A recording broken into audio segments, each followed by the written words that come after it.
Welcome to the Spin Axis podcast. I'm Erik Barzeski. I'm Jayson Nickol. And I'm Tyson Deskins. Today we're going to dive into the HackMotion device, one of our favorite training aids, obviously from past episodes, you know that, but it is a fantastic training aid, not only for coaches, but for players alone. And we're going to talk about what we like and how we use it in our lessons today. Erik, you're a big fan of this. How do you use it in yours? HackMotion primarily it measures three things. It measures the radial and ulnar deviation of your wrists, which is kind of thumbs up, like hinging or wrist cocking and unhinging or uncocking of your wrist. It measures flexion and extension, arching or bowing your wrist, and cupping. And it also measures kind of the rotation of your wrists throughout the swing. I don't use the rotation side much. It can be useful, but I teach a lot of lessons where I use the HackMotion to measure either the radial and ulnar, right, wrist hinging and unhinging, or more often the palmar flexion or extension of often the left wrist. You can put it on the trail wrist as well, because a lot of people try to square the face by kind of throwing the right hand at it as a righty and cupping the left wrist through impact, when really everyone good. The wrist is going into extension. It's moving toward extension through the hit, but it's arriving still in some amount of flexion. Depending on grip strength and stuff like that, a stronger grip will be a little bit more extended than a weaker grip. But I use it a lot in the full swing to measure flexion and extension.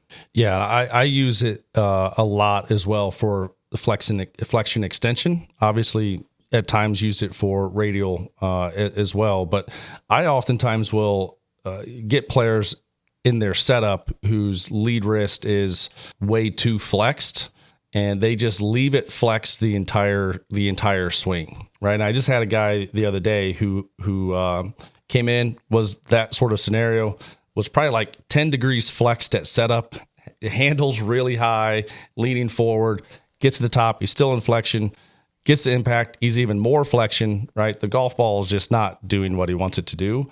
And you start to have this discussion with him, and I say, just get this number to move to a positive number.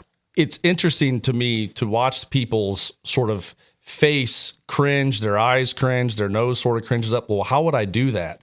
And they physically have to sit, look at your iPad and play with the handle and see what that feels like.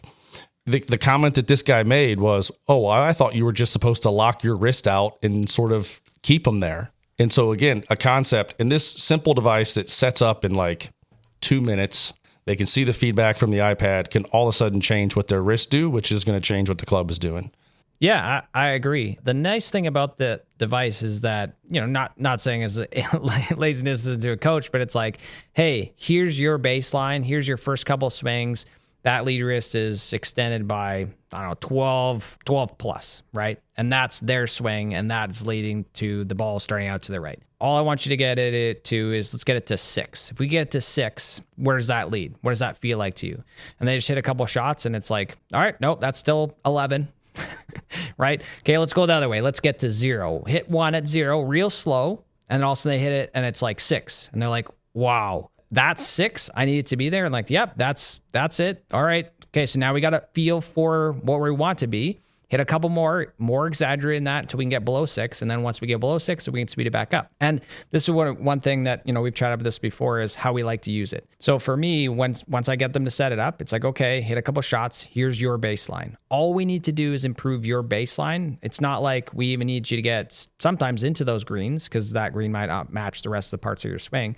However, the unit is so good at being like, once it's calibrated to that student, you just need to change that number. And then that number gives them a feel, and that feel enables them to hit good golf shots. Right. And those numbers change a little bit. If you are comparing yourself to the HackMotion, comes with some graphs and things showing like this tour player pattern or that tour player pattern or things like that. It's important not to get too caught up in the actual numbers of those tour player swings, because we don't know exactly where the wrist was when it was calibrated as neutral. But the shape of those graphs is important, right? And how a little bit the dynamic range, like how much it's moving into flexion or extension or hinging or unhinging and stuff like that. Not the actual numbers, not the specific numbers. You don't need to be Dustin Johnson's number at the top of the backswing if you need to feel a little bit more of that in the backswing, because we don't know where you calibrated versus where he calibrated. So just matching the general shape and making the line kind of move in the right direction and the right amounts can be important. I have a question for you guys. What's the most common pattern that you see? Let's just talk flexion extension, right? Cupping and arching and bowing of the left wrist. The most common pattern you guys see. I mean, lately, honestly, as funny as it was when we were talking earlier, is I see that like rolled, the lead arm rolls early, and as it starts rolling, they're either going to do two things. So one person's going to start cupping it, okay, to start trying to hinge that club up, or the other person that's trying to keep the face from opening because they're rolling there, then they flex it down. Both are not really good patterns. And so again, the HackMotion is great. And I use it for both those patterns. I go, okay, you can see as soon as you start working off that golf ball, we're not radial deviating that club enough, right? It's going flat behind you. And then the wrist is going into whichever way that I don't want it to go. And then it's like, okay, here's your graph. I want the graph to look like this. I want a couple of these numbers to change right away as soon as you start to work off that golf ball. Then once that feel goes in, then you can complete your swing. That's, what I see is first bit not hinging early enough, and then the wrists sort of get out of whack, whichever way, up or down. I see sort of both. Yeah, I mean, that's definitely the most common pattern that you'll see. I also will see a lot, again, from kids and women where they're just, flexing the lead wrist and not radial at all at the top. There's still an ulnar deviation at the top. A lot of flexion, a lot of ulnar. For those players, what I like about the HackMotion a lot is you can put it on the biofeedback. And I don't like them to hit balls with this, but I like them to make like freezer swings where they're just stopping at the top. And it will make the hum. It'll sort of make that buzzing sound, and the device will actually vibrate when they're in the right spot so that they can go really, really slow and feel what some extension of the lead wrist and somewhat radial feels like, and not necessarily have to watch their hands as they go back. I love it for that. You'll have them freeze at the top, make the angel noise, yes, and then swing down from there. Yeah, and sometimes I won't even have them swing down, right? Just make some backswings and feel that, and like talk to me about what's it feel like. I'll video it. I'll show them the difference on video between what their normal move was and what that move is. And a lot of times they're, again, really, really surprised by what it looks like versus what it feels like. Yeah, the wrists are tough. They're out of sight very quickly. And so you'll get people when I'm practicing my swing, sometimes I'll watch it go back, and I'm doing a rehearsal. I'm not making a swing, but I'll watch my wrist go back to see what they're actually doing. And then I'm paying attention to what it feels like, and I'll look back at the ball and then feel that same thing and know it's pretty good, but I might glance in a mirror too. The HackMotion's great because they can do the motions in front of themselves while they watch it.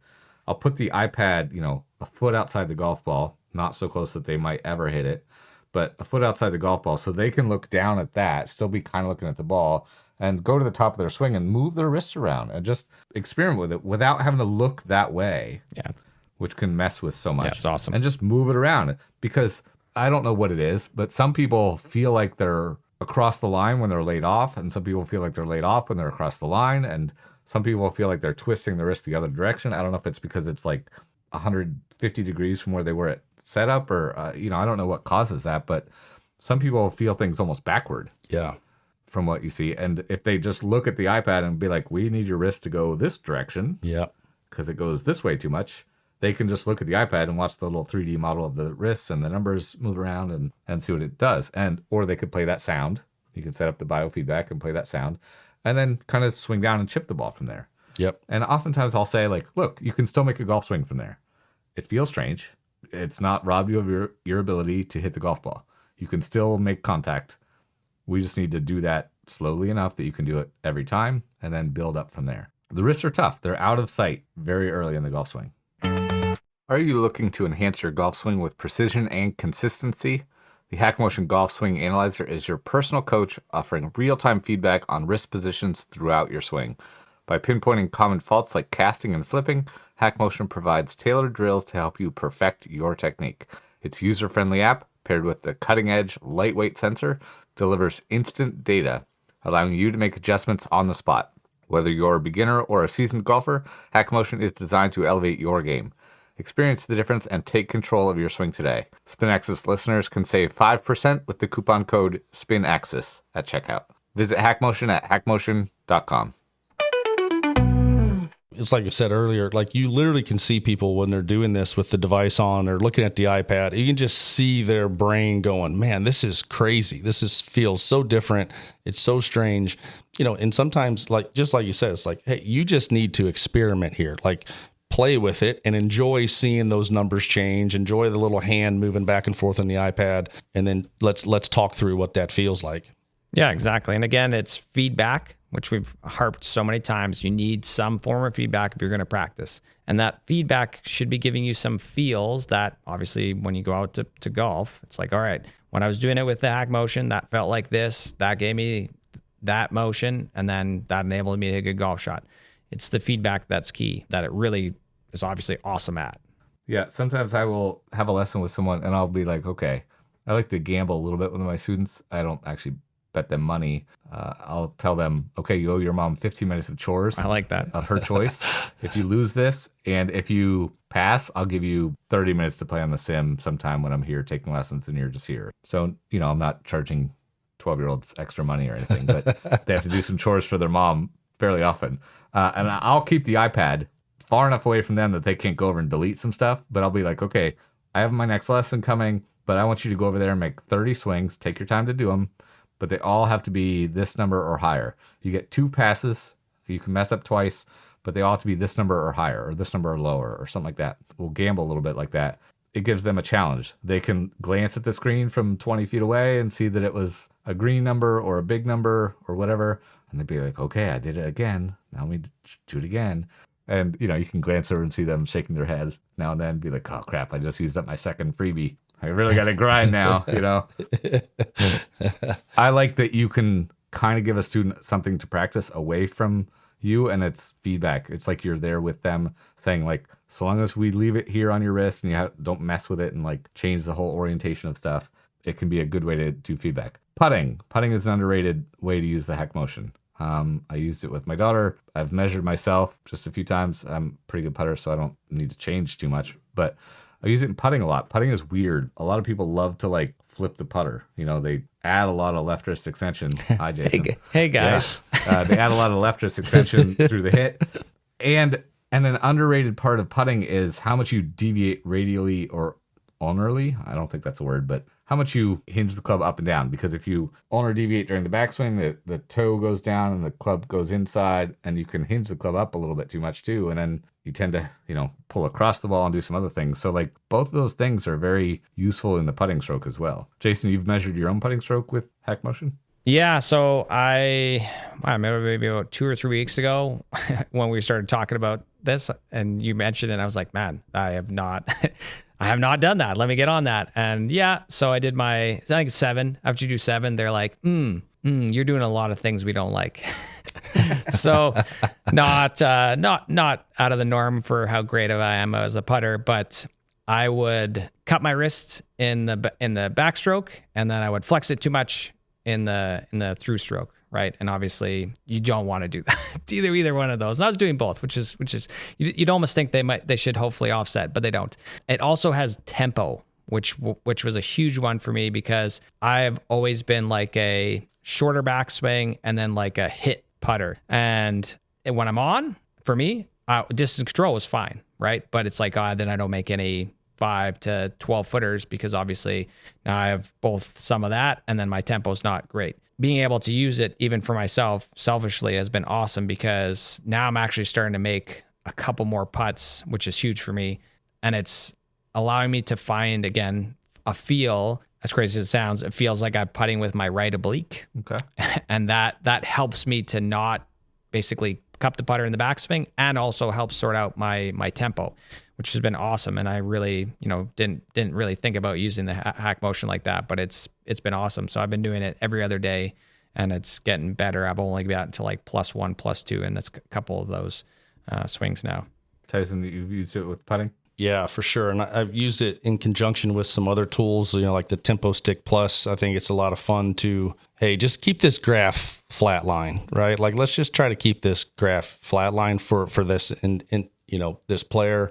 And like you said earlier, like the wrists are hard. So like the putter's not moving very far. It's not moving very fast, but a lot of times people will, like Jayson's talking about, will be using the wrist more than they feel like they're moving, even in this little 2-mile-an-hour swing, and they see the graph and they can start to make the change. And I think that's what's so great about the HackMotion is that the wrists are hard. It is direct feedback in front of your face on what actually is going on. So maybe it makes it a little easier to make change from the wrist perspective. Yes. I see a lot of people that think that they're like firm wristed. They're almost feel like they're locking their wrist to putt, because I don't know why they think that's what they should do. Right. But like, I'll say, hey, pick that ball up and lob it to me. And I'll be like, okay, now think about what you said. Were your wrists locked when you just lobbed that ball 10 feet to me? Right. No, like your wrists moved a little bit, because that gives you a little bit of touch and feel.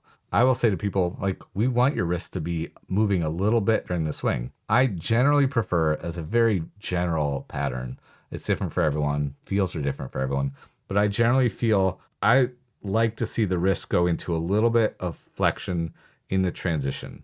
Like the hands start forward just a little bit before the putter head. It's the tiniest float load in the putting stroke. The putter head is still going back as the wrists start just forward, just that tiny bit. Because that's almost the opposite pattern of like I take it back by like carrying the handle back, and then I add loft through impact. A lot of people's putters have 4 degrees of loft. The industry standard might be moving down to 3-ish, but people add loft, right? I like people to hit the ball with 1 or 2 degrees of loft at the most. So that requires a little tiny bit of shaft lean.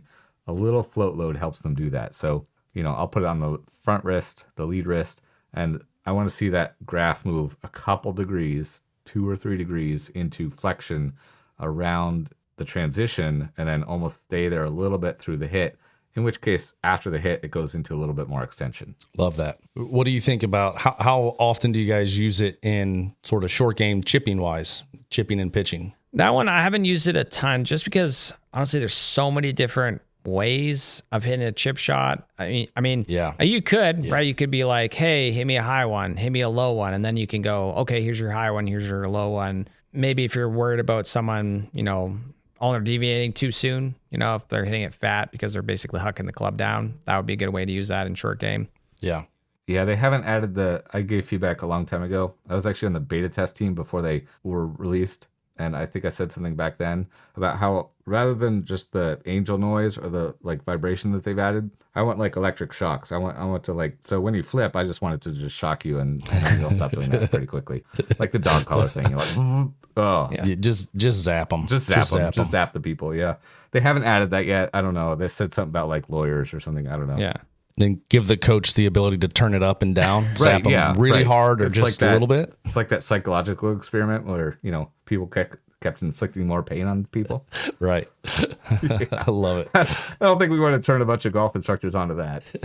How'd your lesson go today? Well, I ended up in the shocking. ER. Yeah. It's shocking. Shocking. I love it. Yeah. I love it. Well, guys, I think it's going to wrap it up. Again, thanks everybody for listening. Go ahead and subscribe. Share it with a friend. We'll see you next time. And remember, you can always find us on all social medias at The Spin Access and online at thespinaccess.com. Talk to you soon.